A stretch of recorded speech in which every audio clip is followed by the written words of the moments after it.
Question, napapagod din ba yung mga magsing-irog na matagal nang nagsasama? Para sa akin, pag matagal na kayo magkarelasyon, syempre pamilyar na kayo sa isa't isa.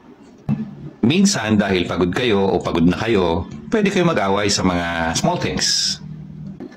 Pwede mo ring maramdaman na hindi mo na gusto yung partner mo. Pwede mo ring isipin na baka hindi kayo perfect match. Then, you might meet someone else na pakiramdam mo tamang tao siya para sa'yo. Ang sarap ng mga pag-uusap nyo. Magiging interesado ka sa kanya and aakalain mong mas naiintindihan kanya kaysa sa partner mo. Aabot sa mag-i-enjoy kang kausap siya. On the side, medyo makakalimutan mo yung partner mo. Pag dumating ka sa puntong to, it's important to remember, nung panahon na bago pa lang kayo ng partner mo, di ba hindi rin matapos-tapos yung pag-uusap nyo? Ang sarap niyang kausap. Dapat alam mo na yung feelings natin pwedeng maging ordinaryo over time.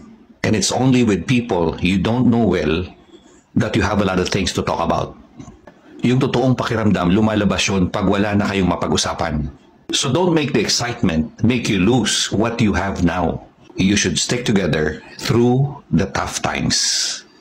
Lampasan mo yung feeling na hindi na kayo close.